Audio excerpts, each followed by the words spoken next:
Salam alaikum à tous et bienvenue sur ma chaîne Accro Maroc, la chaîne dédiée aux amoureux du Maroc. J'espère que vous allez bien et que chez vous, tout le monde la baisse. Bon les amis, bientôt les départs en direction du Maroc. C'est l'Eid dans quelques jours et tout le monde se prépare. On est content de retrouver notre bled dans quelques jours ou quelques semaines. Donc les amis, je vous fais cette vidéo pour vous faire passer un message très important concernant les bateaux en Espagne. Alors il y en a beaucoup, je sais, qui décident de prendre des billets de bateau en direction de Ceuta ou en direction de Melilla parce que c'est vrai, les billets de bateau sont chers, les prix ont nettement augmenté et des fois pour faire des économies de 50 euros, 100 euros, 150 euros sur un billet, on décide ou on fait le choix de passer par Ceuta ou Melilla. Eh bien les amis, sachez que c'est une fausse bonne idée.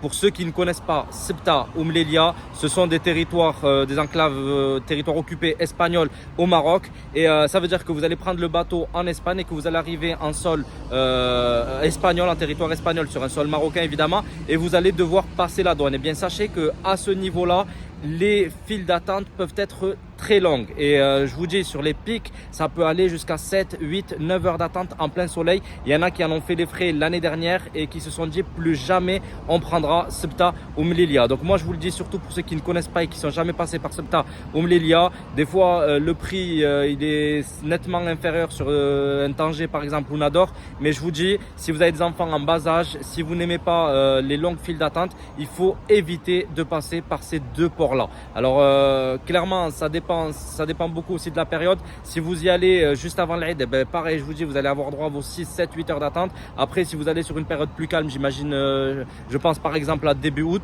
Alors c'est vrai que là, la situation, elle sera quand même beaucoup plus allégée. Il y aura moins de demandes. Alors il y aura toujours un peu d'attente, hein, toujours 2-3 heures d'attente, mais ça ne sera pas les 5, 6, 7 heures d'attente qu'on peut retrouver par exemple en période de pic, là juste avant l'Eid ou début juillet, quand les gens ont leurs vacances et que tout le monde part en même temps. Il y a vraiment beaucoup de monde. Et l'année dernière, ça, les gens, ils en ont souffert. Et pas que l'année dernière, ça fait des années que c'est comme ça. Et il n'y a pas d'amélioration pour l'instant. Donc moi, ce conseil que je vous donne, et n'hésitez pas à le partager autour de vous, c'est d'éviter de passer par ces deux villes occupées de Ceuta et Melilla, parce que clairement vous allez en baver. Vous savez, l'été il fait chaud, on est fatigué de la route, vous avez parfois tapé 500 km, 1000 km, 1500, 2000 km. Si en plus de ça vous devez vous taper des 5, 6 ou 7 heures d'attente juste pour tamponner un passeport, hein, parce que finalement c'est au niveau de la douane que ça bloque, ça va être très compliqué pour vous et pour votre famille. Et je vous le dis clairement, vous allez regretter. Vous allez vous dire, j'aurais dû rajouter 100 euros, 150 euros sur mes billets et passer par Tanger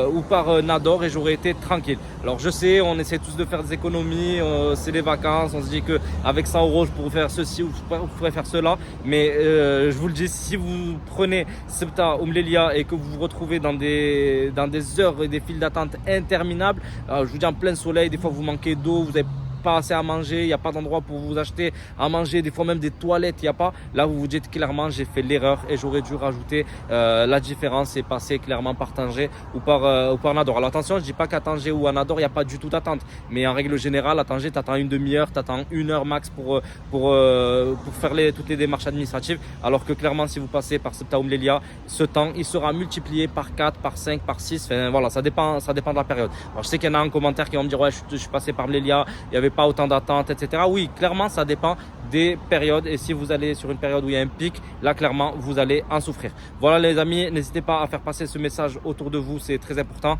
Les vacances arrivent et il faut que chacun sache à quoi s'attendre. Voilà les amis, je vous souhaite un bon voyage, une bonne route et de bonnes vacances au Maroc. Voilà, faites attention à vous et je vous dis à très vite les amis. Ciao.